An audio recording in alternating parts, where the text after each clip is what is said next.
The fire pit at the center of the pack grounds roared high, throwing orange light across hundreds of faces, and Elena Voss stood in the middle of that light, with her heart slamming against her ribs. Every eye in the Ashford pack was on her. Every eye, except the one pair she needed most. Damon Cole stood 3 feet away, his jaw tight, his arms crossed. He was supposed to take her hand tonight. That was the whole reason the pack had gathered. Tonight was the night their bond would be sealed in front of everyone, the night 3 years of waiting would finally end. Instead, Damon looked at her like she was a stranger who had wandered into the wrong ceremony. "I can't do this," he said. His voice was loud enough to carry to the last row of pack members. "I can't bind myself to someone this weak." A gasp rippled through the crowd. Elena felt her face go hot, then cold, then hot again. "Damon," she whispered, stepping closer. "What are you talking about?" "We agreed. I agreed to a lot of things before I understood what you actually were." He turned to address the crowd now, raising his voice higher, as if her humiliation needed an audience to be complete. "Her wolf barely shows. Her senses are duller than a pup's. I will not stand as beta beside a mate who cannot even hold her shift under pressure." The words landed like physical blows. Elena's vision blurred at the edges. She had spent 3 years training, pushing her body past exhaustion, trying to prove she belonged at his side. None of it mattered now.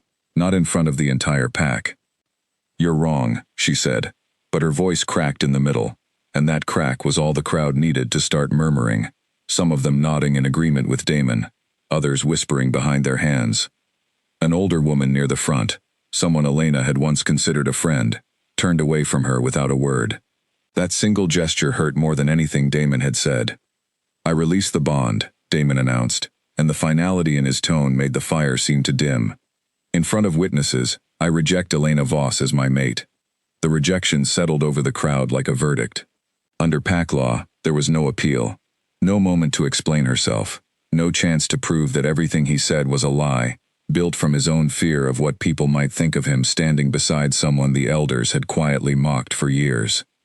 Elena's knees wanted to buckle, but she refused to fall in front of them.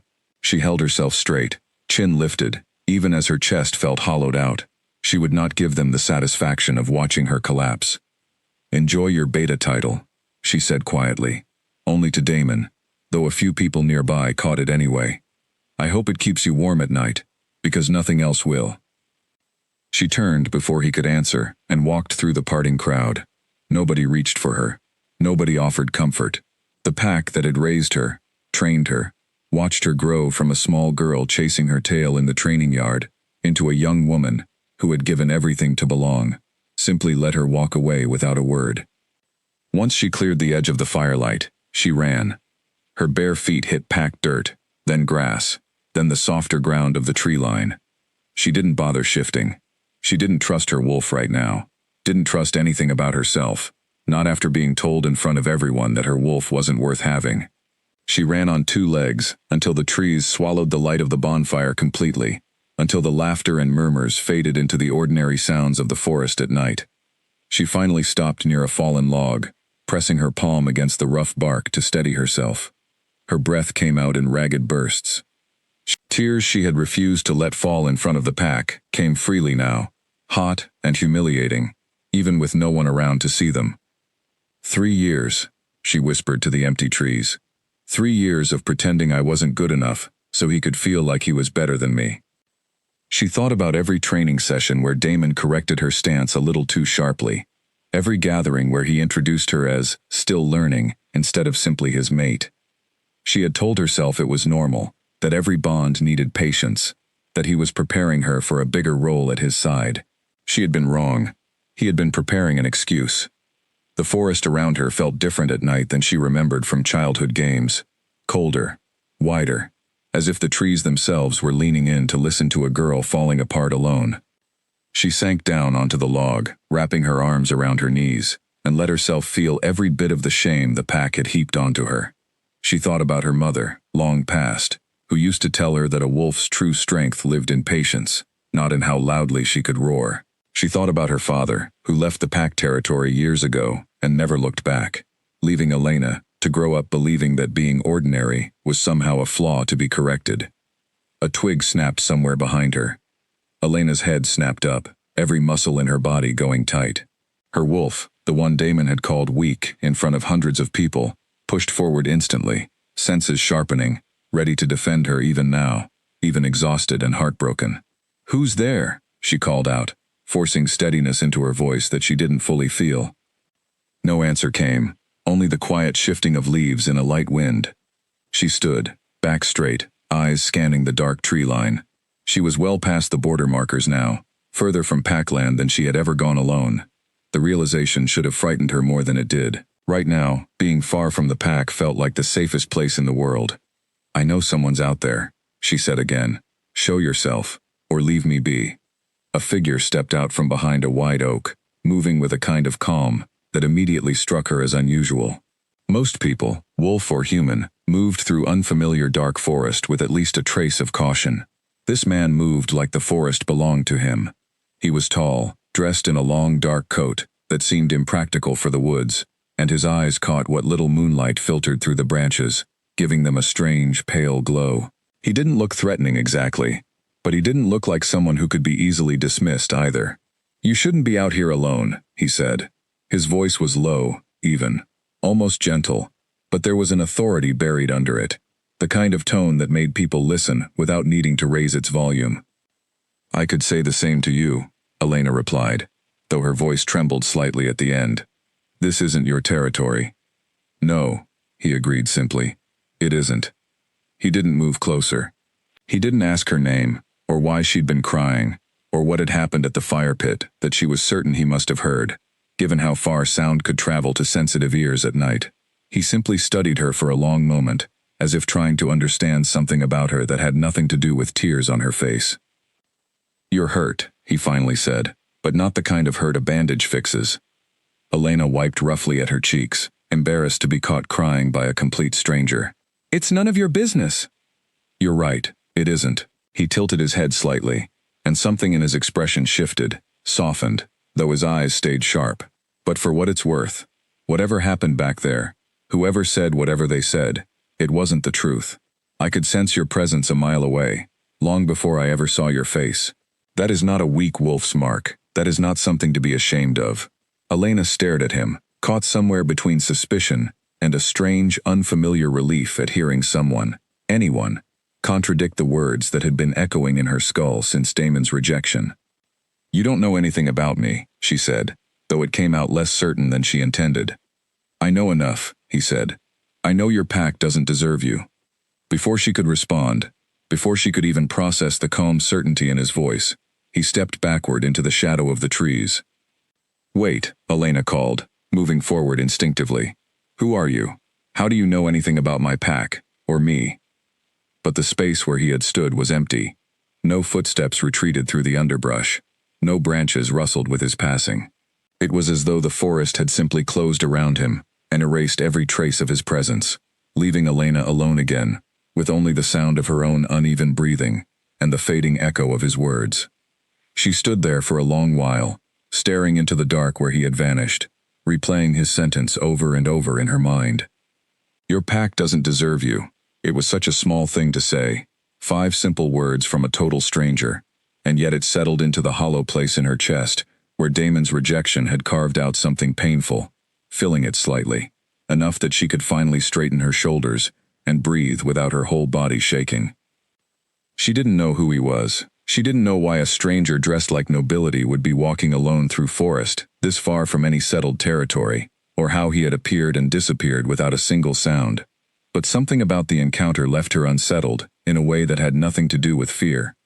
It took her a long time to find her way back toward the edge of packland, moving slowly, giving herself space to breathe, before facing whatever waited for her there. She didn't return to the fire pit. She didn't go looking for Damon, or wait to hear whatever the elders would say about tonight's events. She simply made her way to her small cabin, near the eastern edge of the territory, and shut the door behind her, sliding down against it, until she sat on the cold floor, exhausted in every way a person could be exhausted. Sleep came slowly, tangled with memories of firelight and cruel words, and pale glowing eyes in the dark. When it finally took her, it was not peaceful, but at least it was quiet, A small mercy after a night that had stripped away everything she thought she understood about her place in the world. She had no way of knowing that by morning, everything would be different again. That the stranger in the woods was not simply a passing traveler with unusual eyes and unearned confidence. That her humiliation in front of the whole pack had already reached ears far more powerful than she could imagine, and that the sun rising over Ashford territory would bring with it a summons that would change the course of her entire life. For now, she only knew that she had survived one of the worst nights of her existence, and that somewhere in the dark, a stranger had looked at her and seen something worth noticing. It was not much, but after a night like tonight, it was enough to hold on to until morning. Elena woke to the sound of fists pounding against her cabin door, hard enough to rattle the small window beside it. For one disoriented moment, she thought she was still standing at the fire pit, that the pounding was her own heartbeat from the night before. Then the voices outside registered, sharp and urgent, and she remembered everything at once. "Elena Voss, open this door." The voice belonged to Grant, one of the pack enforcers, a broad-shouldered man who rarely bothered with anyone below the rank of beta. The fact that he was standing outside her cabin, at what looked like barely past dawn, sent a cold spike of fear through her chest. She pulled herself up from the floor where she had fallen asleep, her body stiff and aching, and opened the door with as much composure as she could manage.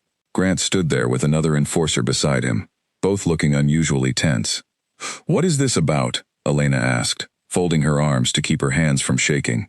"If Damon sent you to deliver some kind of message, you can tell him I already heard everything I need to hear."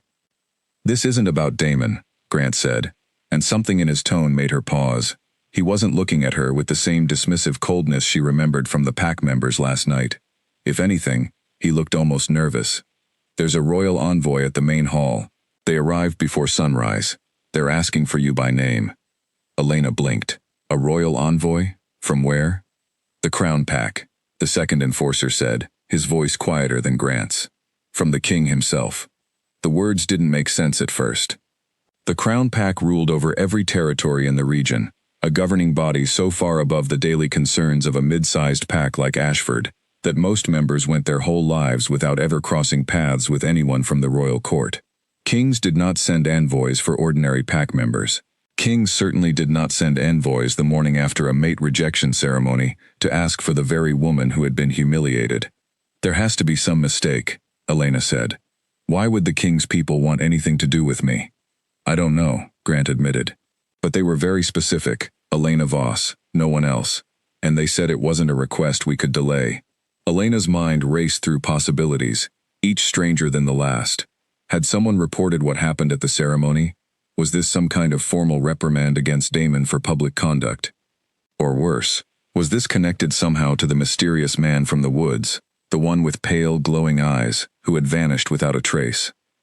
She dressed quickly, choosing her simplest clothing, since she had nothing formal enough for royal company, and refused to borrow anything from a pack that had watched her be discarded, without lifting a finger. When she stepped outside, the morning air was crisp, carrying the kind of stillness that settles over a place after something significant has already begun to shift. The walk to the main hall felt longer than it should have. Pack members she passed along the way stopped what they were doing to stare, some whispering behind their hands, the same way they had the night before, though the whispers now carried a different note. Curiosity had replaced the pity and scorn. Word traveled fast in a pack this size, and clearly everyone already knew that royal visitors were waiting. When she reached the main hall, she found it more crowded than she expected for such an early hour. Pack elders stood near the front, their expressions carefully neutral in the way people practiced when they didn't want to show they were afraid. Damon stood among them, still dressed in his ceremony clothes from the night before, his face pale. At the center of the hall stood a small group of visitors unlike anyone Elena had seen in Ashford territory before. Their clothing was finely made, dark fabric with subtle silver stitching that caught the light. They stood with the kind of stillness that suggested discipline rather than nervousness, watching the room without a hint of the discomfort most outsiders might feel, surrounded by an unfamiliar pack. One of them, an older woman, with silver hair pulled back tightly, stepped forward as Elena entered. "Elena Voss," she said, her voice carrying clearly across the hall. "You are the one we were sent to find." "I don't understand," Elena said, aware of every eye in the room fixed on her. "What could the Crown Pack possibly want with me?" The woman studied her for a long moment, the same way the stranger in the woods had studied her the night before, as if searching for something beneath the surface. Word reached the king's court of an incident that took place here last night.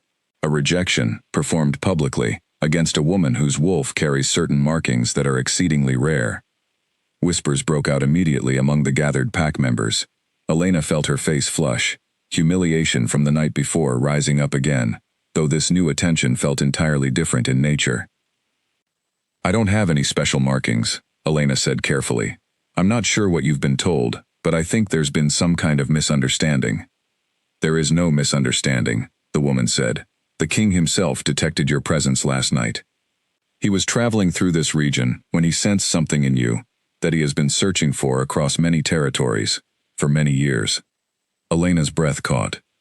The man in the woods, the pale eyes, the quiet authority, the way he had vanished into the trees without a trace. It could not be a coincidence. "He was here?" Elena said slowly, more to herself than to the woman before her. "Last night? In the woods. He was." The woman confirmed, something like approval flickering across her expression. "You spoke with him, though he did not identify himself at the time.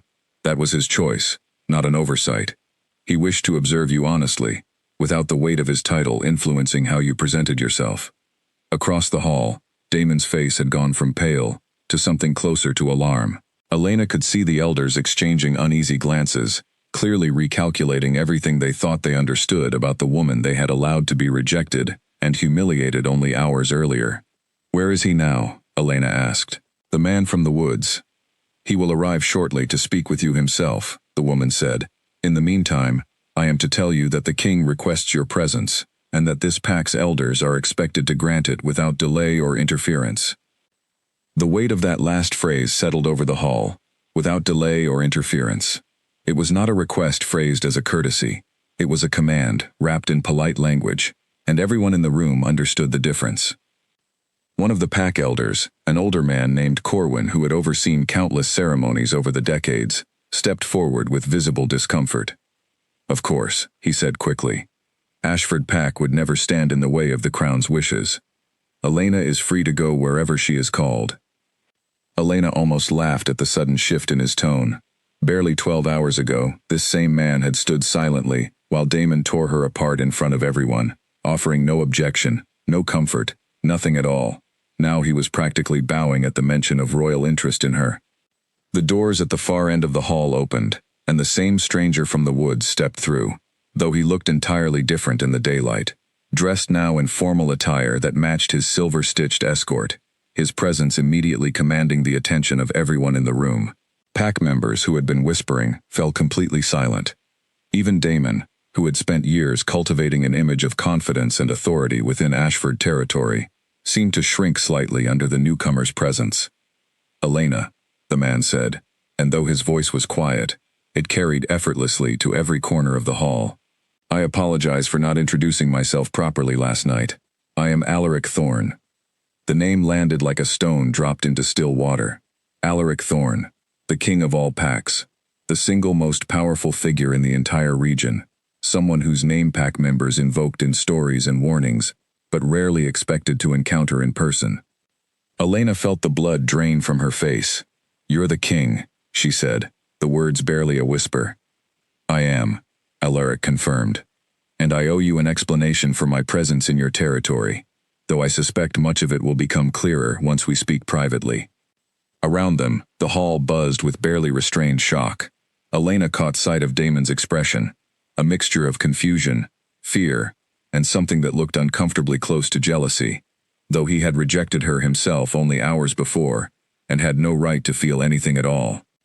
"Why were you in the woods last night?" Elena asked, gathering what composure she could. "Why did you seek me out, of all people?" Alaric's expression grew more serious. "I have spent the better part of a year investigating troubling reports coming out of several territories, including this one. Reports of corruption, of leadership abusing their authority, of members being pushed aside or silenced when they didn't fit a certain mold of what pack strength should look like." His eyes moved briefly toward the elders, toward Damon, before returning to Elena. "Last night's ceremony," he continued, "confirmed several things I suspected, but could not yet prove. and it revealed something else entirely, something far more significant than corruption. Your wolf, Elena, carries a bloodline marking that has not surfaced in this region for generations. A marking my own advisors have been searching for since long before you were born. The hall fell into stunned silence. Elena stood frozen, trying to process everything at once, the weight of his words settling slowly, like snow accumulating on a still branch. "What does that mean?" she asked quietly. "For me?" "It means," Alaric said, "that the pack who called you weak did not understand what they were looking at, and it means your life is about to change in ways you have not yet imagined." Behind him, his silver-haired advisor gave a small, satisfied nod, as though everything unfolding in that hall was proceeding exactly as she had expected. Elena, standing in the center of it all, felt the ground shift beneath her, in a way that had nothing to do with wolves or bonds or rejection, and everything to do with a future she could not yet see clearly, but which had already begun to take shape around her without her permission. The private meeting room the elders offered Alaric was the finest space Ashford Pack had, usually reserved for treaty discussions and rare visits from neighboring pack leaders. Elena had never set foot inside it before today. She sat now across a polished wooden table from the king of all packs, her hands folded tightly in her lap to keep them from trembling. Alaric's silver-haired advisor, whose name Elena had since learned was Liana, stood near the door, silent but attentive, while two other members of the royal escort waited outside. The room felt smaller than it should have, filled entirely with the weight of what Alaric was about to explain. "I want to start by telling you the truth plainly," Alaric said, rather than easing into it the way court politics usually demand. "You deserve directness after last night." Elena nodded, grateful despite herself. "Please." "Every wolf carries a bloodline signature," Alaric began. "Most are common, passed down through generations without much distinction. But certain bloodlines carry markings that surface rarely, sometimes skipping hundreds of years between appearances. These markings are not about strength in the way most packs measure it. They are not about how quickly someone shifts, or how loud their howl carries, or how sharp their claws grow." "Then what are they about?" Elena asked. "Connection," Alaric said. "The marking you carry allows a wolf to sense emotional and physical distress, across bonds other wolves cannot perceive at all. It is why your senses seem dull to those measuring you by ordinary standards. You were never weak, you were tuned to a different frequency entirely, one your pack had no tools to recognize or appreciate." Elena sat with that for a long moment, memories flooding back with new context. The times she seemed to know when a pack member was in danger before anyone else noticed. The nights she woke suddenly, certain something was wrong, only to learn later that an injury had occurred on the far side of the territory. She had always dismissed these moments as coincidence, or worse, as further proof that something about her didn't function the way it should. "Why didn't anyone notice this before?" she asked. "Because this bloodline marking has been dormant in this region for generations," Liana said from her place near the door. "The last confirmed carrier lived nearly 200 years ago, in a pack far from here. Most modern pack elders wouldn't recognize the signs even if they saw them directly, because nothing in their training prepared them to look for it." "And you did," Elena said, looking at Alaric. "You recognized it immediately, the moment you sensed me in the woods." "I have spent my entire reign searching for carriers of this bloodline," Alaric said. "It matters more than I can fully explain in one conversation, though I intend to explain everything, in time. For now, understand this. What happened to you last night was not a reflection of your worth. It was, in fact, the opposite. Damon Cole rejected the very thing he should have protected and celebrated." Elena felt something complicated rise in her chest, a mixture of vindication and fresh anger. Vindication because everything she had endured, every quiet doubt she had been forced to swallow, had apparently been built on nothing but ignorance. Anger because that ignorance had cost her 3 years of her life, and a public humiliation she would never fully forget. "What happens now?" she asked. "Why did the crown send an envoy instead of simply observing from a distance?" Alaric leaned back slightly. "Because last night's ceremony confirmed something else I needed to see clearly. Ashford Pack's leadership has grown careless in how it treats its members, particularly those who don't fit a narrow definition of strength. This isn't the first report I have received about this territory. It is, however, the most public and undeniable example." He glanced toward the door, where Liana had already begun making notes on a small tablet. I intend to address that leadership directly before I leave, Alaric continued. But first, I wanted to speak with you, without an audience, and give you the choice of how much you want revealed today, and how much you would prefer kept private for now. Elena considered this. Part of her wanted to disappear entirely, to process everything that had happened, without an audience watching her every reaction. But a larger part of her, the part that had spent years being quietly diminished, wanted the truth spoken plainly, in front of the same people who had stood by while she was humiliated. I don't want anything hidden, she said finally. They watched Damon call me weak in front of the entire pack, without a single person speaking up in my defense. I think they should hear exactly what that weakness actually was. Something like approval flickered across Alaric's expression. Then we'll return to the main hall, and I'll make certain everyone understands precisely what occurred last night, and what it means going forward. Before they stood to leave, Elena hesitated. Can I ask you something else? Of course. Last night, in the woods, you told me my pack didn't deserve me. You said it before you ever mentioned any bloodline or marking. Why? Alaric was quiet for a moment, his pale eyes studying her carefully. Because it was true, regardless of any marking. A pack that discards someone based on cruelty, rather than genuine failing, doesn't deserve to keep them. I would have said the same thing to any wolf, treated the way you were treated last night, marking or no marking. The simplicity of the answer settled something unsteady in Elena's chest. Whatever else was happening, whatever complicated political and historical significance her bloodline apparently carried, at least one part of the previous night had been rooted in something uncomplicated. A stranger had seen cruelty and called it what it was, without needing a reason beyond basic decency. Thank you, she said quietly. They returned to the main hall together, and the atmosphere shifted the moment they entered. Every pack member present straightened, and the murmuring that had continued in their absence died instantly. Damon stood near the front, his posture stiff, his expression a careful mask that didn't quite hide the anxiety underneath. Alaric didn't waste time with formalities. I have spoken privately with Elena Voss, he announced, his voice carrying easily through the hall, and I want to address what took place here last night directly, in front of everyone who witnessed it. The elders exchanged uneasy glances. Corwin, still standing near the front, opened his mouth, as if to offer some kind of preemptive explanation, but Alaric continued, before he could speak. Last night, this pack watched a woman be publicly rejected and humiliated by her intended mate, on the grounds that her wolf was weak. I want to be absolutely clear about what actually happened. Elena's wolf carries a rare bloodline marking that governs emotional and physical connection across long distances, a gift that has not appeared in this region in nearly 2 centuries. What Damon Cole called weakness was, in truth, one of the rarest strengths any wolf in this territory has ever possessed. The hall erupted into hushed exclamations. Elena kept her eyes forward, refusing to look at the faces around her, though she could feel the shift in attention like a physical weight lifting slightly off her shoulders. Damon's face had gone pale. I didn't know, he said quickly, stepping forward. If I had understood what her senses actually meant, I would never have. You would never have humiliated her in front of hundreds of people? Alaric interrupted, his voice cooling several degrees. Or you simply would have found a different justification for cruelty, one that didn't risk this particular embarrassment. Damon had no answer for that. The silence stretched long enough to become its own kind of judgment.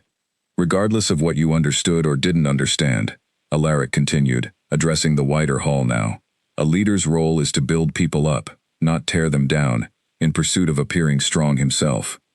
Ashford Pack's leadership failed Elena Voss long before last night's ceremony, and last night simply made that failure impossible to ignore. Elena watched the elders shift uncomfortably under the weight of his words, watched pack members who had whispered cruelly about her only hours before, now avoid meeting her eyes entirely. It was a strange kind of vindication, one that didn't erase the pain of the previous night, but did something to balance it, publicly and undeniably, in a way she never could have accomplished on her own. Alaric turned back to face Damon directly. Given what has been revealed here today, I find myself unable to leave your leadership position unaddressed. A beta who publicly humiliates the very mate meant to stand beside him, based on cruelty rather than fact, is not fit to hold that title. The hall went utterly silent, Damon's face drained of what little color remained.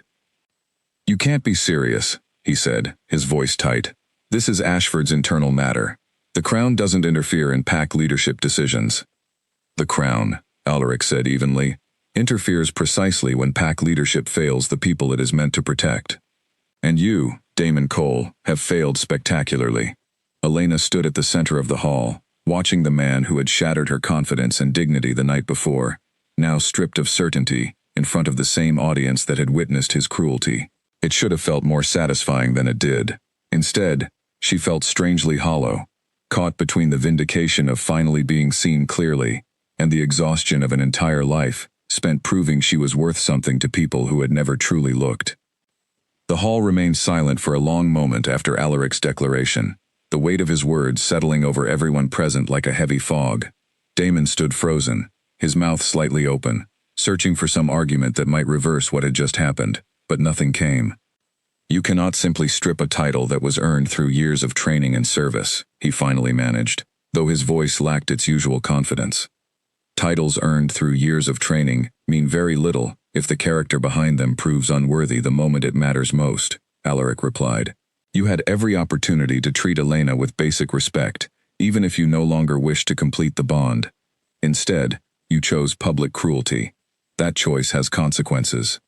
Corwin stepped forward again, wringing his hands slightly. My king, if I may ask, who would you have us appoint in his place? Ashford Pack requires a beta for matters of defense and daily governance. That decision belongs to your pack, not to me, Alaric said. I have no interest in ruling Ashford's daily affairs. I am simply ensuring that whoever holds that position understands what genuine leadership requires. Strength without decency is not strength at all. It is simply cruelty wearing a crown it hasn't earned. Elena watched Damon's expression shift from disbelief to something closer to humiliation, an echo of what she had felt the night before. Though she took no real pleasure in it, she had wanted him to understand what he had done, not necessarily to watch him suffer the same public shame he had inflicted on her. Elena, Alaric said, turning toward her, his tone softening slightly. I have a proposal I would like to discuss with you, though I understand if you need time to consider it. The hall's attention shifted entirely to her now, and Elena felt the familiar discomfort of being watched by so many eyes at once, though this time it carried a different weight entirely. What kind of proposal? She asked. The Crown Pack has extensive resources dedicated to understanding and supporting bloodlines like yours, Alaric explained. Advisors, healers, and historians, who have spent generations studying markings like the one you carry. I would like to extend an invitation for you to join the Crown Pack, not as a subject bound by obligation, but as someone given the opportunity to fully understand and develop what you carry. Elena's breath caught. The offer was enormous, more than she could process standing in the middle of a hall full of people who had watched her be discarded only hours earlier. What would that mean exactly? She asked carefully. What would my place be there? You would hold a position of respect within the Crown Pack's inner circle, Alaric said. Well, not as anyone's subordinate, but as an individual whose bloodline carries genuine significance to the future of pack governance across this entire region. You would receive training suited to your gifts, resources far beyond anything Ashford could offer, and the chance to understand exactly what you are capable of, free from the limitations placed on you here. Around them, the pack members who had whispered and judged her only a day before, now watched with open curiosity, some with barely concealed envy, at an opportunity none of them would ever be offered. Elena tried to focus past their reactions, tried to consider the offer on its own terms rather than through the lens of how it might make Damon or the elders feel. I need time to think, she said finally. This is a lot to take in, all at once. Of course, Alaric said, nodding. Take whatever time you need. I will remain in this territory for the next 2 days to address a few remaining matters with the elders. You may find me whenever you've reached a decision. He paused, then added quietly. Meant more for her than the surrounding crowd. But I want to be clear about something, Elena. This offer is not conditional on gratitude, or obligation, or anything owed to me for revealing what your pack failed to see. If you choose to remain here, or to walk away entirely and build a life elsewhere, that choice is entirely yours. I have seen too many people pressured into decisions that serve someone else's interests. I have no intention of being another person who does that to you. The sincerity in his voice struck her more than she expected. After a lifetime spent being shaped and molded to fit someone else's expectations, first by her pack's rigid standards of strength, then by Damon's constant subtle criticisms, hearing someone explicitly hand her the freedom to choose felt almost foreign. "Thank you," she said quietly. "I'll consider it seriously." The hall began to disperse slowly after that, pack members drifting away in small clusters, whispering amongst themselves with renewed energy, now that the shock of the morning's events had time to settle.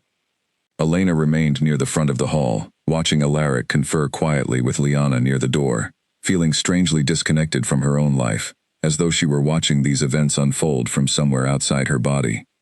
Damon approached her cautiously, once most of the crowd had left, his earlier arrogance replaced by something more hesitant.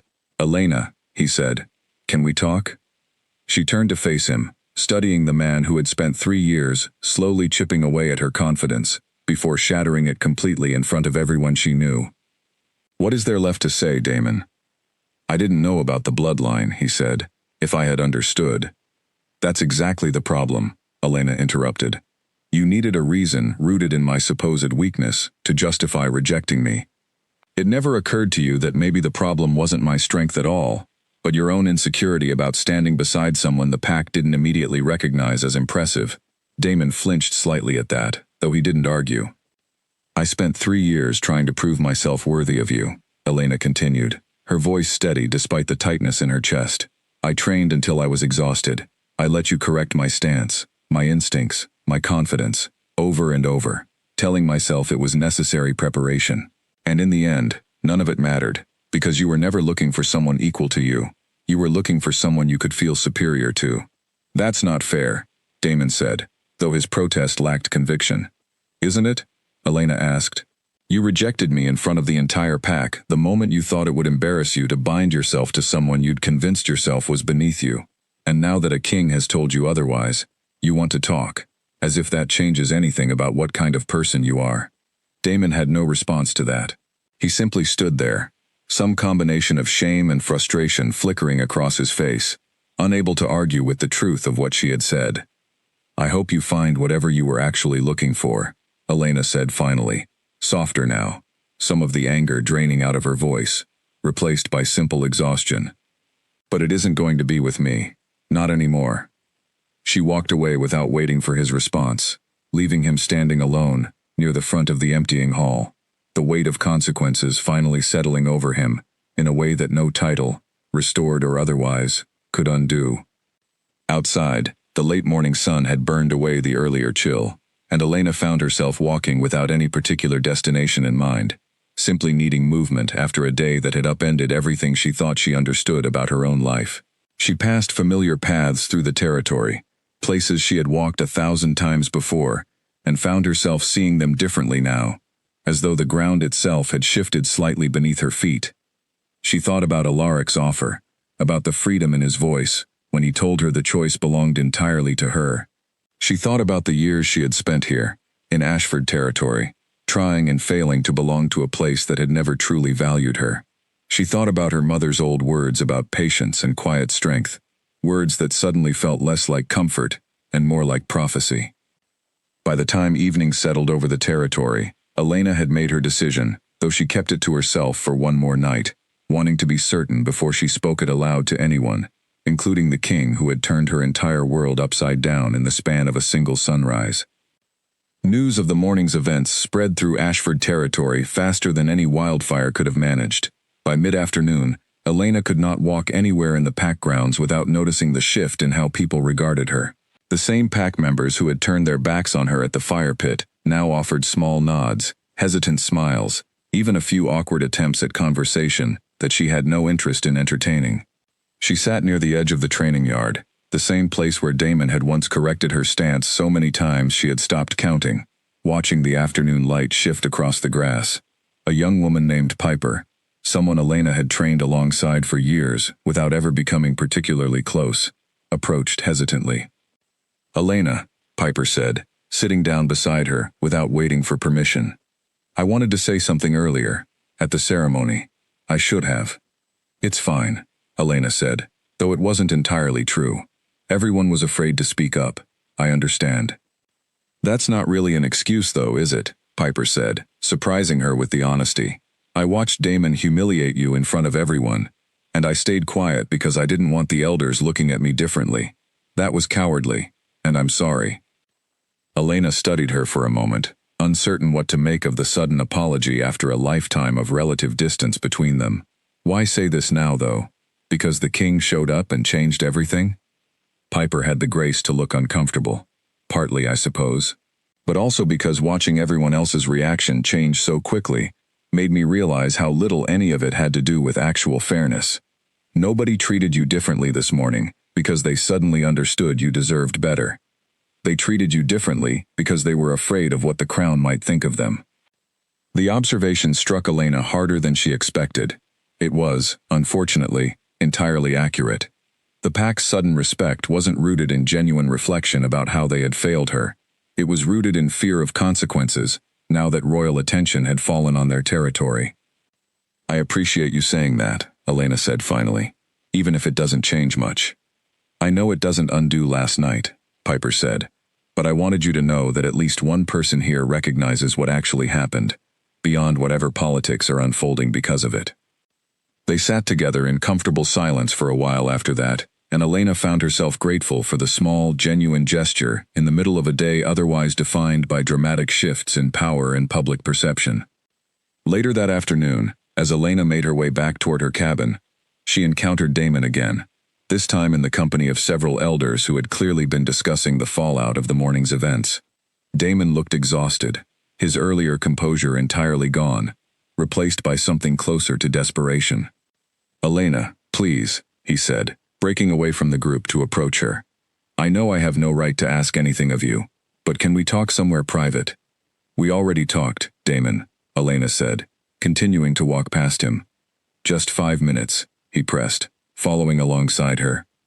Please, I need to say something, and I'd rather you hear it from me directly than through pack gossip. Elena stopped, sighing. Fine, 5 minutes.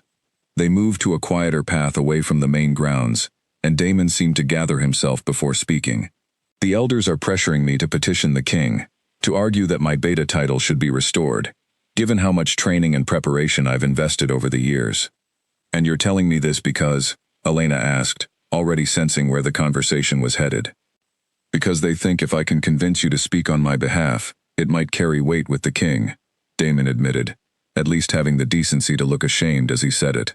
I told them I wasn't sure it was appropriate to ask, but they insisted. Elena felt a bitter kind of amusement rise in her chest. Even now, even after everything, the elders' first instinct was to use her, this time as a tool to salvage their preferred candidate's damaged reputation. Let me make sure I understand, she said slowly. You publicly humiliated me in front of the entire pack less than a day ago, cost me 3 years of my life pursuing a bond you never intended to honor with basic respect, and now, you want me to advocate on your behalf to a king who stripped your title because of exactly that behavior? Put that plainly, Damon had no good answer. I know how it sounds, he said weakly. It sounds exactly as bad as it is, Elena said. I have no intention of speaking to Alaric on your behalf, Damon. Whatever consequences you're facing right now are entirely of your own making. I won't shield you from them. I understand, Damon said, though the resignation in his voice suggested he had been hoping for a different answer, despite everything. For what it's worth, I truly am sorry for how I treated you. Not because of what it's cost me now, but because it was wrong, regardless of any bloodline or marking. Elena studied him for a long moment, trying to determine whether there was any genuine sincerity beneath the apology, or whether it was simply another attempt to soften her toward helping him. She couldn't be entirely certain, and ultimately decided it didn't matter enough to change her answer. I hope that's true, she said, but it doesn't change anything between us. I need you to understand that clearly, so we don't have this conversation again. She left him standing alone on the quiet path, and returned to her cabin, where she found Liana waiting patiently near the entrance, her expression composed but attentive. The king asked me to check on you, Liana explained. He wanted to make sure the pack wasn't pressuring you unfairly, regarding the situation with the former beta. They tried, Elena admitted. I made my position clear. Liana nodded approvingly. Good. The king suspected something like this might happen. Pack elders often try to use whatever leverage remains available to them, even in situations where their previous choices have already caused significant damage. "Can I ask you something?" Elena said, curiosity finally overcoming her earlier hesitation. "You've clearly known Alaric a long time. What is he actually like, beyond the title and the authority? I've only seen him in the middle of two extraordinary situations. I don't have any sense of who he is otherwise." Liana considered the question carefully before answering. "He is more patient than most people expect from someone with his authority. He rarely raises his voice, even in situations that would justify it. And he takes the failures of pack leadership personally, more than most rulers would. I believe today's events affected him more than his composed exterior suggested." "Why does it affect him so personally?" Elena asked.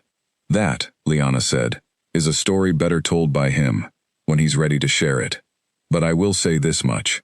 The king has seen more failures of pack leadership than most people realize, and each one leaves its mark, even on someone as composed as him."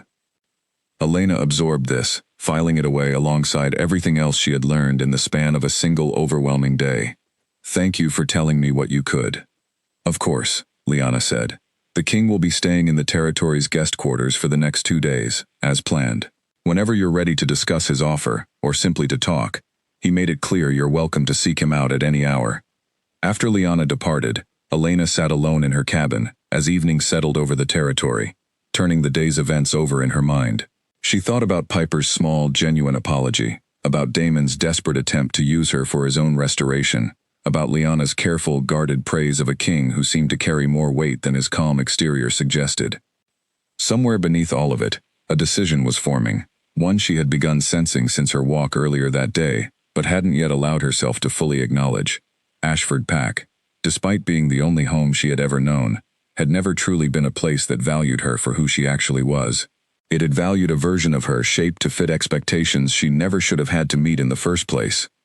The Crown Pack, whatever challenges and uncertainties it might hold, offered something Ashford never had, the chance to be seen clearly, from the very beginning, without needing to prove her worth through years of quiet sacrifice first.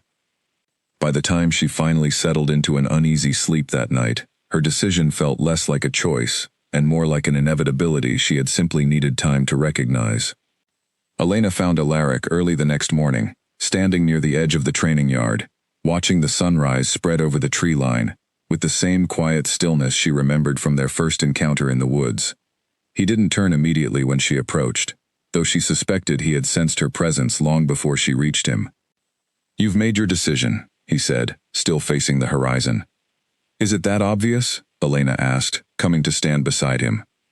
"You carry yourself differently than you did yesterday," he said, finally turning to face her. "Less like someone waiting to be told what she's worth, and more like someone who has already decided." Elena considered his words, surprised by how accurately they captured the shift she had felt within herself overnight. "I want to accept your offer," she said. "I want to come to the Crown Pack." Something shifted in Alaric's expression, subtle but genuine, a flicker of something that looked almost like relief. "I'm glad," he said simply, "though I want to make sure you understand exactly what you're choosing, before we proceed further." "I think I understand enough," Elena said. "I'll be given training, resources, and the chance to understand my bloodline properly. I'll hold a position of respect within your court. What else should I know?" "You should know that it won't be simple," Alaric said. "The Crown Pack's court is filled with people who have spent generations building their positions through careful politics and long-standing family influence.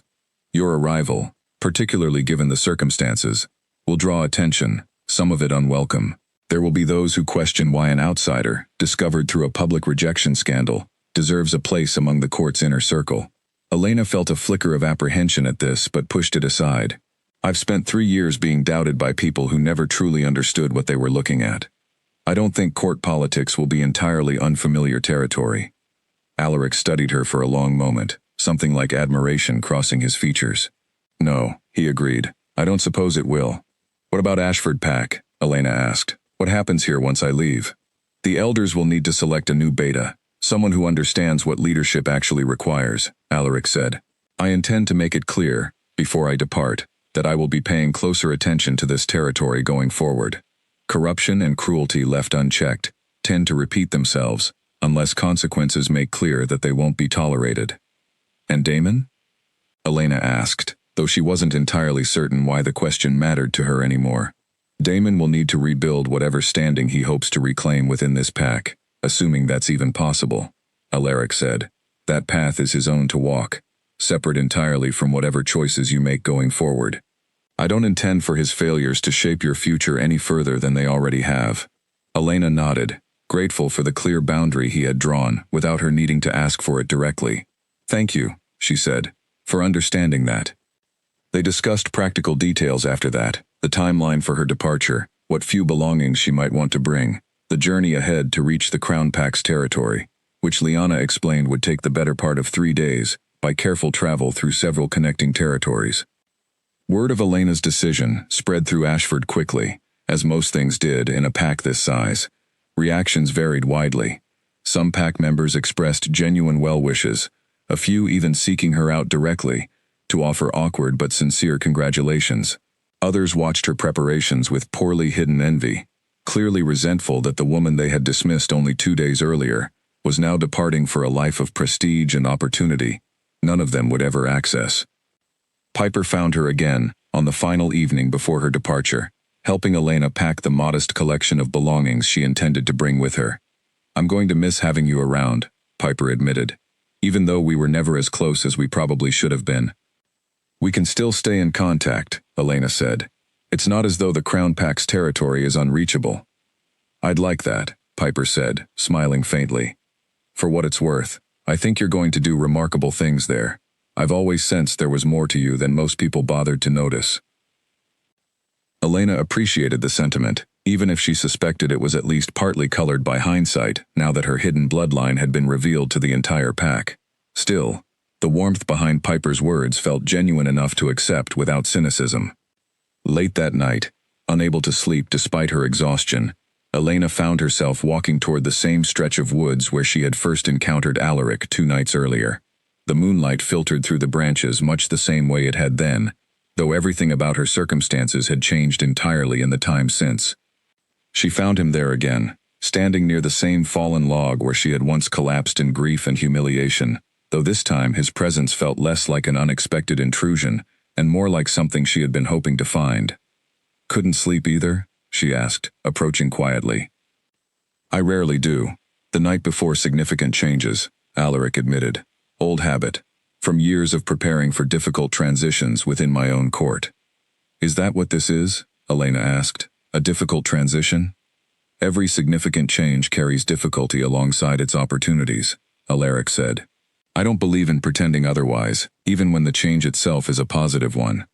Elena sat down on the log, the same place where her world had once fallen apart, and found some measure of peace in returning to it now, no longer as someone broken, but as someone standing on the edge of an entirely different life.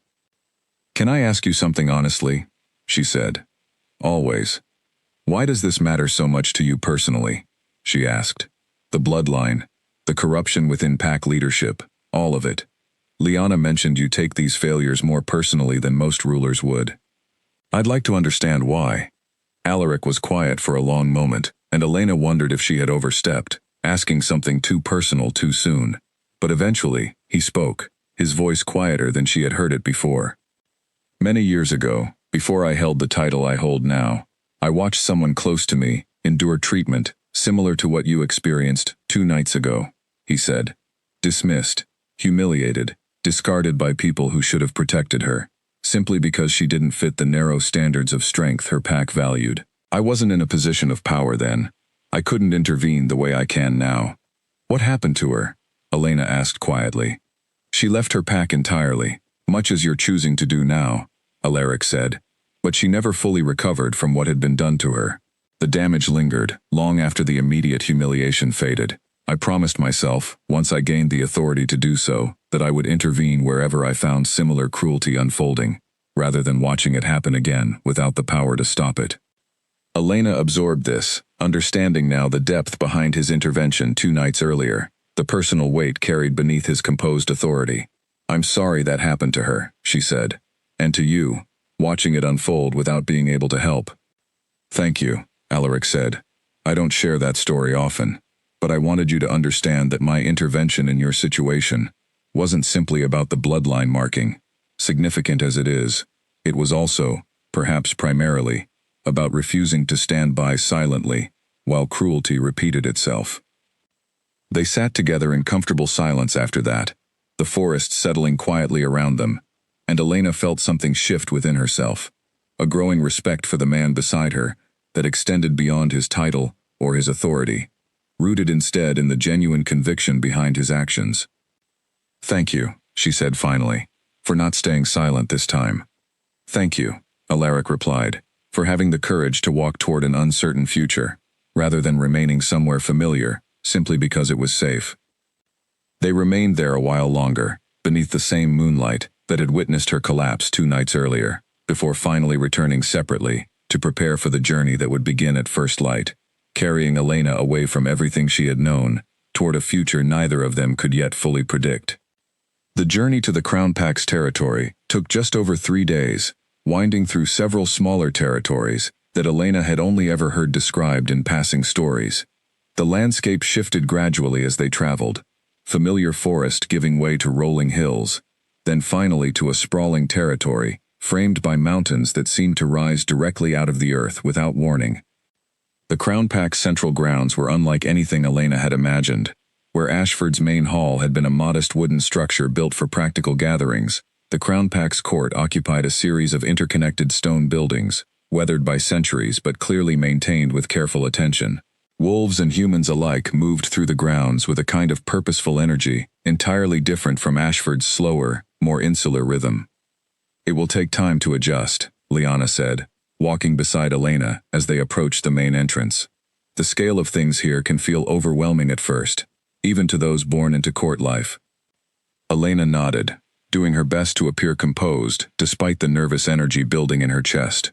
She had spent her entire life within Ashford's borders, and the sudden scale of her new surroundings made her acutely aware of how small her previous world had actually been.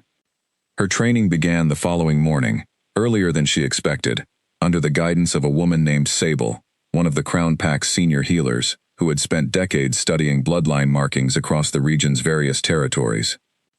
"Your marking is called a resonance bond," Sable explained, during their first session, seated together in a quiet study, filled with old texts and carefully preserved records.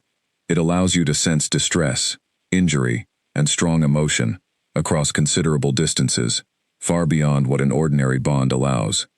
Most carriers throughout history have used this gift to protect entire packs from threats they couldn't have otherwise detected in time."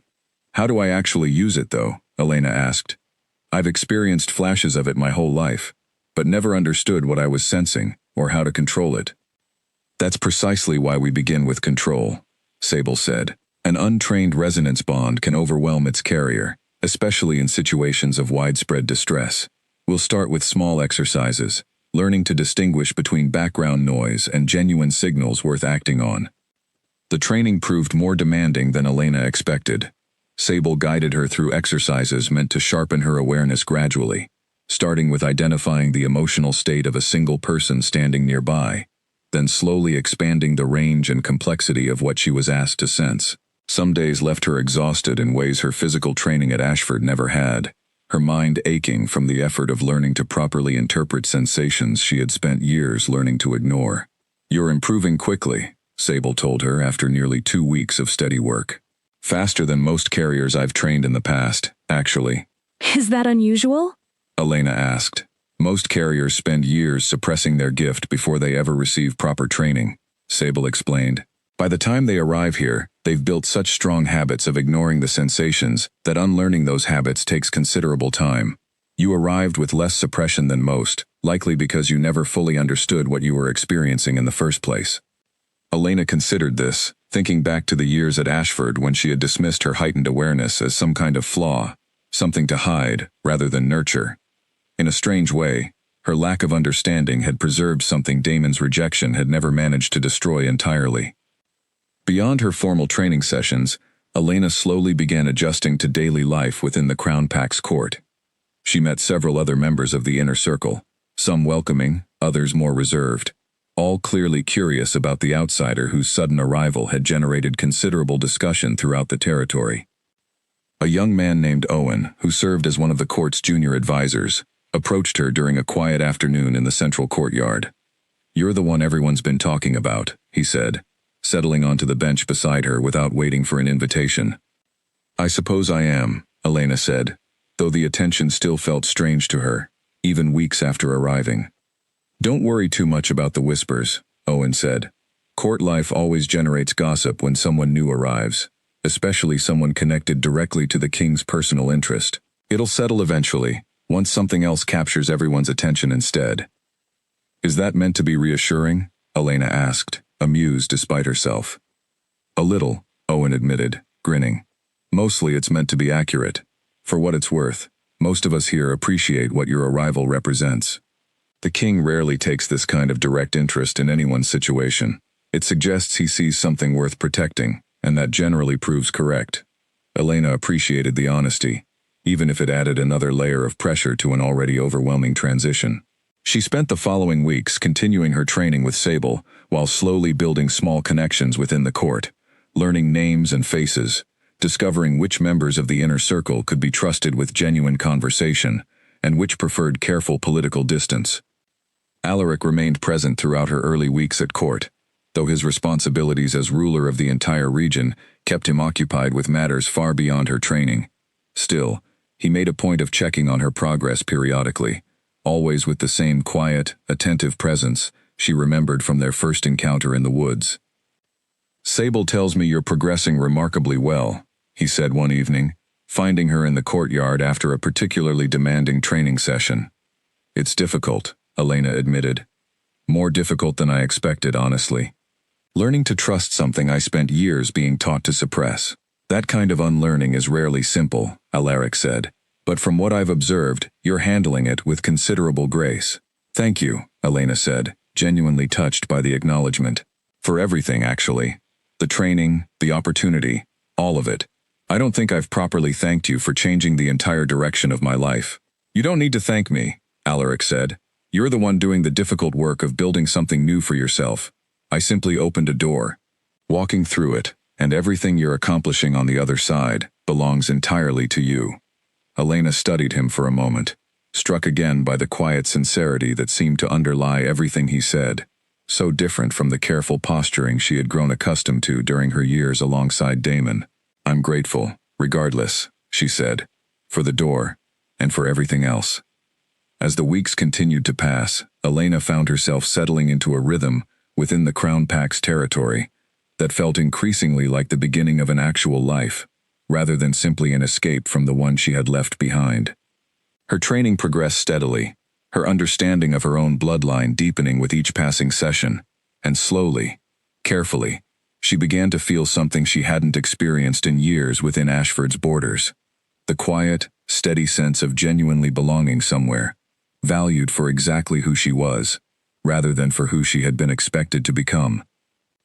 She had no way of knowing that this fragile new peace was about to be disrupted, that the past she had left behind in Ashford territory was not yet finished with her, and that Damon Cole, having spent weeks watching his own standing crumble in her absence, was preparing to make his way toward the Crown Pack's territory, determined to reclaim what he had so carelessly discarded. Elena first heard the news from Owen, who found her leaving one of her training sessions with an expression that immediately put her on alert.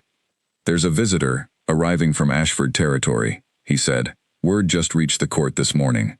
Apparently they've requested an audience regarding diplomatic relations between the territories." "That's unusual," Elena said, though something in Owen's careful tone suggested there was more to the story than simple diplomacy. Ashford rarely concerns itself with matters beyond its own borders. "The visitor requested the audience specifically," Owen continued, hesitating slightly. "It's Damon Cole." Elena felt her stomach tighten at the name. Weeks of steady progress and hard-won peace, suddenly threatened by the mention of the man who had once shattered her confidence so thoroughly. Why would he come here? Officially, to discuss strengthening ties between Ashford and the Crown Pack, given recent leadership changes, Owen said. Unofficially, most of us suspect there's another reason behind the visit entirely. Elena didn't need him to elaborate further. She understood immediately what that other reason likely was, and the realization left her unsettled in ways she hadn't expected weeks after believing she had finally moved past Ashford and everything connected to it. She sought out Alaric later that day, finding him in his private study reviewing reports from various territories under his rule. He looked up as she entered, his expression immediately attentive. "You've heard about the visit," he said, not quite a question. "Owen told me," Elena confirmed. "Do you know why he's actually coming?" "I have suspicions," Alaric said carefully. "Though I intend to let him explain himself directly before drawing conclusions. Whatever his reasons, you are under no obligation to see him, Elena. If you prefer, I can ensure his visit remains strictly diplomatic, with no expectation that you participate at all." Elena considered the offer, tempted for a moment to simply avoid the entire situation, to let Alaric and his advisors handle Damon's visit without her involvement. But something in her resisted that impulse, a stubborn refusal to let the possibility of Damon's presence dictate her choices the way his opinions once had. "No," she said finally, "I'll see him.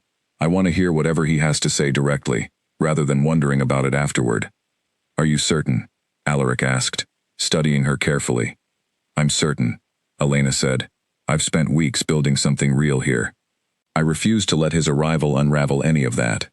Damon arrived 2 days later, accompanied by a small delegation from Ashford that included Corwin, looking considerably more nervous in the grand surroundings of the Crown Pack's territory than he ever had presiding over Ashford's own gatherings. The formal diplomatic proceedings occupied most of the first day, Damon and his delegation meeting with various members of Alaric's court to discuss matters of trade and border cooperation, all conducted with careful, practiced formality. It wasn't until the second evening that Damon finally sought Elena out directly, finding her in the same courtyard where she had spent so many quiet moments over the past several weeks. "Elena," he said, approaching cautiously, "thank you for agreeing to see me." "I didn't agree to much," Elena said, though not unkindly. "Just to hear whatever you came here to say." Damon nodded, seeming to gather himself before continuing. "I've spent the past several weeks trying to understand what happened, and my part in it. Ashford has struggled since you left, more than I anticipated.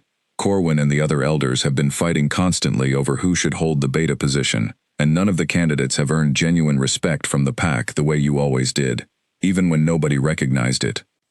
"That's not really my concern anymore," Elena said carefully.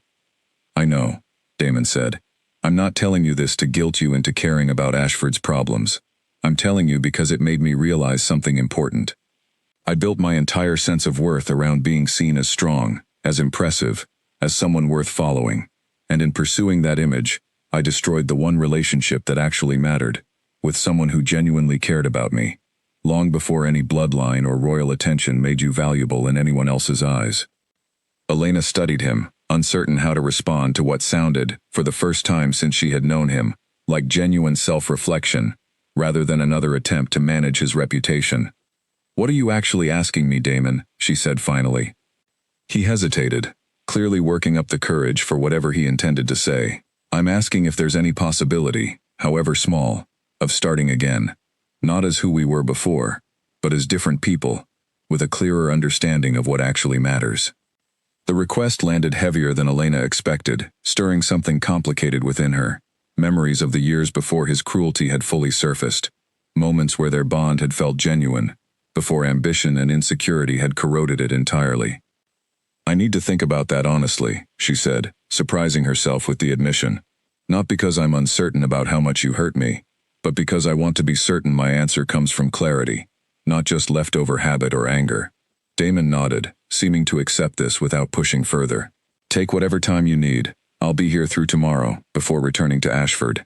Elena spent that night in restless contemplation, walking the quiet paths of the Crown Pack's grounds, long after most of the territory had settled into sleep. She thought about the years spent trying to earn Damon's approval, the slow erosion of her confidence disguised as necessary training, the devastating public rejection that had somehow led her to exactly where she now stood. She thought about whether any version of reconciliation with him could ever exist without repeating the same patterns that had nearly broken her entirely. She found herself, eventually, standing outside Alaric's study, uncertain whether she intended to seek his counsel, or simply needed the quiet stability of his presence while she worked through her thoughts. He opened the door before she could knock, as though he had sensed her approach. "Couldn't sleep?" he asked, echoing the question she had once asked him. Damon asked if we could start again, she admitted, stepping inside. I told him I needed to think about it honestly. Something flickered across Alaric's expression, quickly controlled, though not quite hidden entirely. And what has your honest reflection revealed? Elena considered the question seriously, unwilling to answer carelessly given how much weight it carried. I don't think I want what we had before, she said slowly. But I keep wondering if that's simply because of how it ended, rather than because the entire relationship was fundamentally flawed. Perhaps both things can be true, Alaric offered. The relationship may have held genuine moments worth valuing, while still being fundamentally incompatible with who you've become and who you're continuing to become. People change. Sometimes those changes make previous connections impossible to rebuild, regardless of what once existed between them. Elena absorbed this, feeling something settle within her, a clarity she hadn't quite reached on her own. I think you're right, she said. I think the person I am now, the person I'm still becoming here, wouldn't fit back into what Damon and I once had, even without the humiliation and rejection. Too much has changed. That's a difficult realization, Alaric said gently, but an honest one, which matters more. Thank you, Elena said, for letting me work through that without pushing me toward any particular answer. You didn't need me to push you anywhere, Alaric said. You simply needed space to hear your own thoughts clearly, without the noise of the past crowding them out. Elena left his study that night with her answer fully formed, ready to face Damon the following day, with a clarity she hadn't possessed when he first arrived, prepared finally to close the chapter of her life that had once defined everything she believed about her own worth. Elena found Damon the following morning, waiting near the outer gates of the Crown Pax territory, preparing for his delegation's departure back toward Ashford.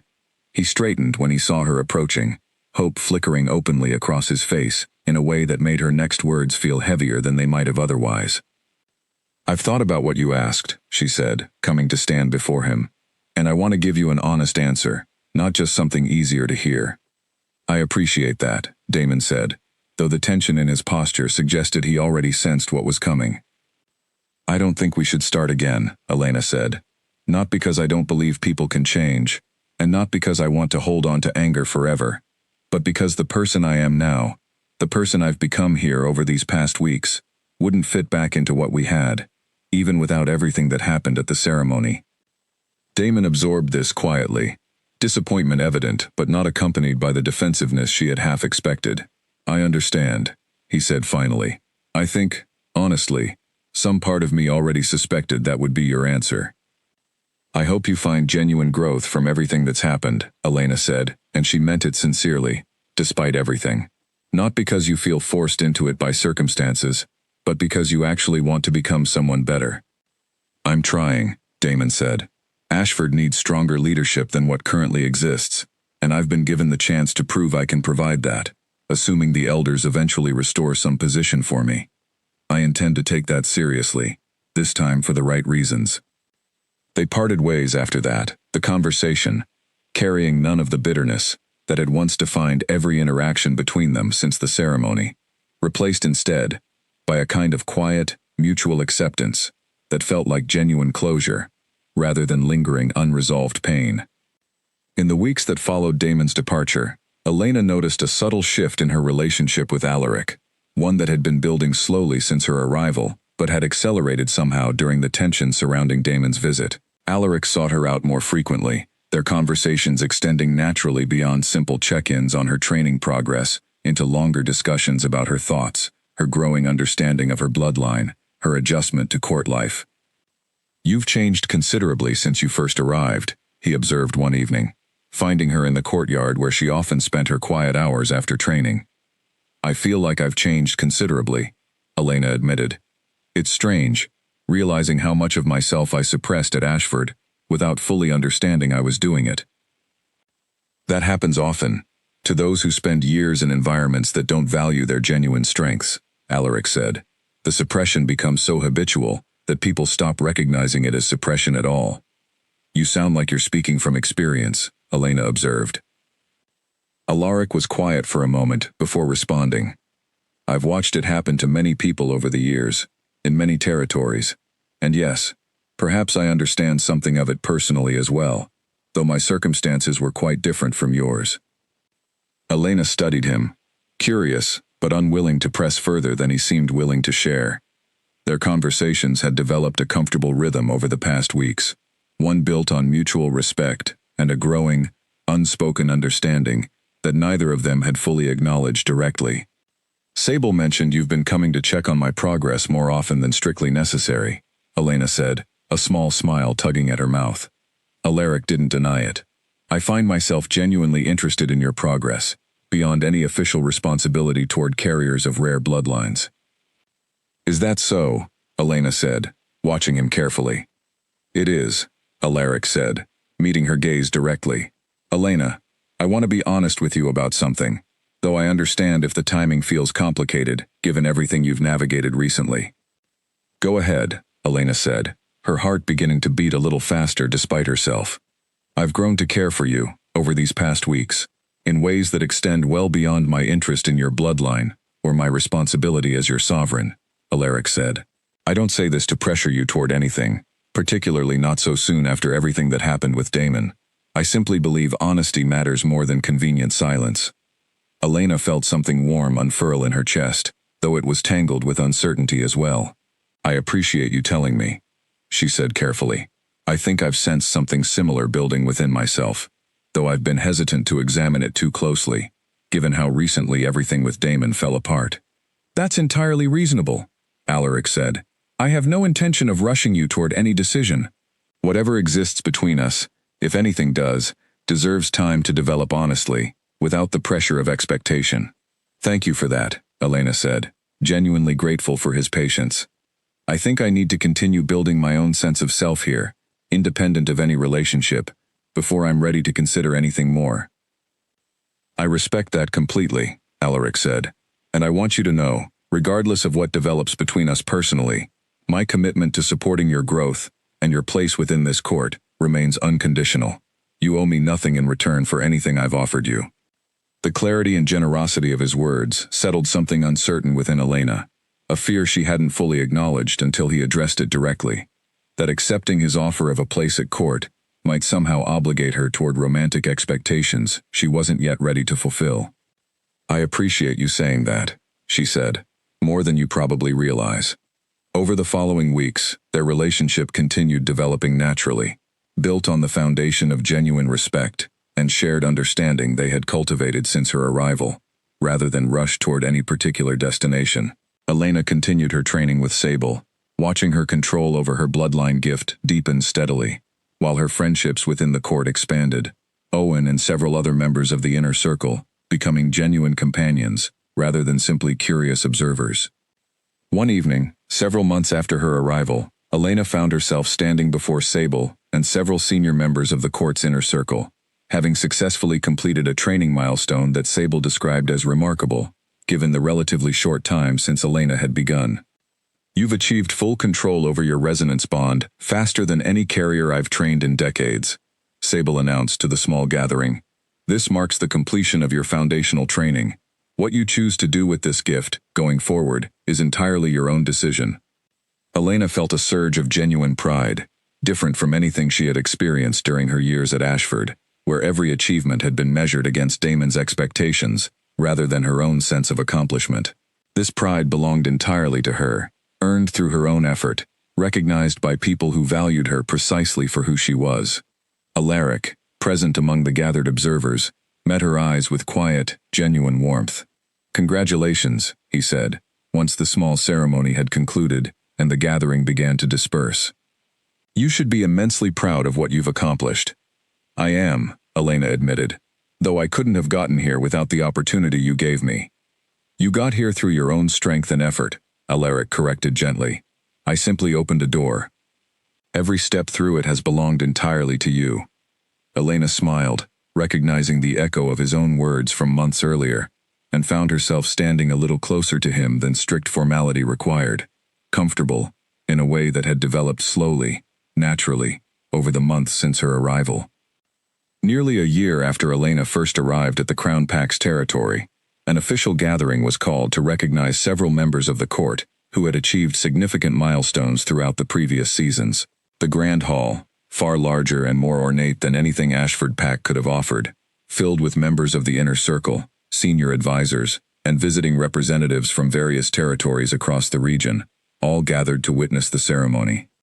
Elena stood near the front of the hall, dressed in attire befitting her position now within the court, a far cry from the simple clothing she had worn the morning she first arrived, uncertain and overwhelmed by everything unfolding around her. Sable stood nearby, along with Owen and several other companions she had come to consider genuine friends over the months since her arrival. Word had reached the gathering that representatives from Ashford Pack were also present, part of ongoing diplomatic efforts between the territories. Elena wasn't surprised to see Damon among them, though his presence no longer carried the same weight it once had. He had been formally granted a leadership position within Ashford several months earlier, a role considerably more modest than Beta, earned gradually through demonstrated improvement, rather than simply restored through political maneuvering. He approached her briefly before the ceremony began, offering a respectful nod. "You look well, Elena," he said. "Genuinely well. I mean, not simply as a polite greeting." "Thank you," Elena said, and meant it sincerely. "How are things at Ashford?" "Better," Damon said. "Slower to improve than I would have liked, but genuinely better. I've tried to lead differently than I once did, with more humility." "I'm glad to hear that," Elena said, and found she genuinely was, without any lingering bitterness clouding the sentiment. Whatever pain their history had once caused her, had faded into something manageable. A chapter closed, rather than a wound still bleeding. The ceremony began shortly after, Alaric taking his place at the front of the hall to address the gathered court. Elena watched him with quiet pride, recognizing in his posture and voice the same calm authority that had first struck her the night they met in the woods outside Ashford, though she understood now the depth of conviction and personal history underlying that composure. "Today we recognize several members of our court who have achieved remarkable growth over the past year," Alaric announced, his voice carrying easily through the grand hall. "Among them, someone whose journey to this court began under circumstances that revealed both the very worst and, ultimately, some of the very best of what our region's leadership can produce." Elena felt the attention of the hall shift toward her, though the sensation no longer carried the discomfort it once had. She had grown accustomed to being seen, genuinely seen, over the past year, in ways Ashford had never allowed.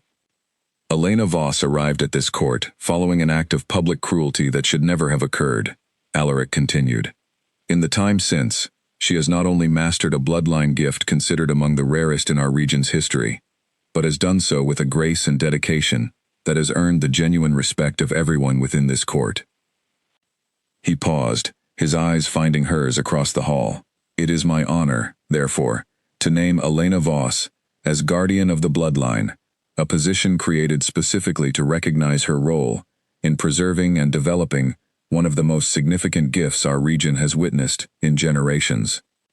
The hall erupted into genuine applause, considerably different from the polite, curious attention that had greeted her arrival months earlier. Elena stepped forward as Alaric extended a hand toward her, guiding her to stand beside him at the front of the gathering, and felt, for the first time in longer than she could remember, entirely and completely at home. "Thank you," she said quietly, meant only for him, as the applause continued around them. "You've earned this," Alaric replied, equally quiet. "Every part of it, through your own strength."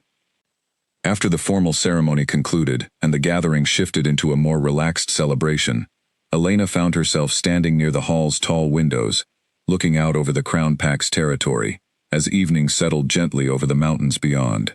Alaric joined her there, the two of them standing comfortably together, the easy silence between them a testament to how far their relationship had developed since that first uncertain conversation in his study months earlier. "Do you ever think about that night in the woods?" Elena asked. "The first time we met, before either of us knew what it would lead to." "Often," Alaric admitted. "I remember thinking, even then, that I had found something worth protecting, long before I fully understood the significance of your bloodline."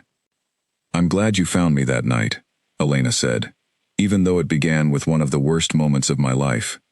Sometimes the worst moments create space for the most significant changes," Alaric said.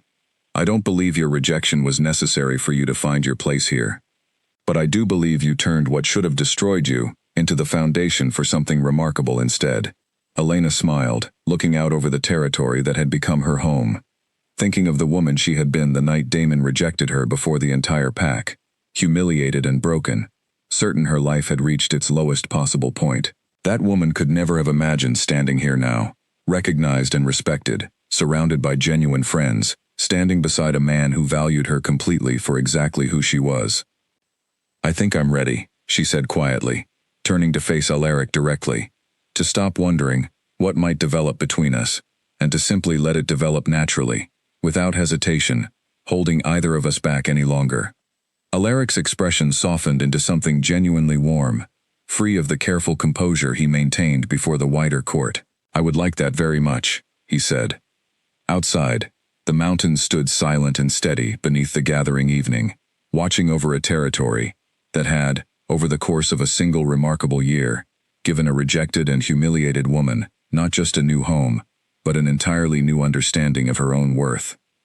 Elena Voss, once told before her entire pack that she was too weak to matter, now stood as guardian of the bloodline, respected, valued, and finally, completely, at peace with exactly who she was.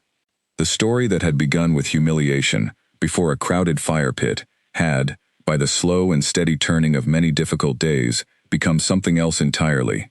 Proof that the people who failed to see your worth were never the ones meant to define it, and that sometimes, the morning after your darkest night carries with it the very beginning of everything you were always meant to become.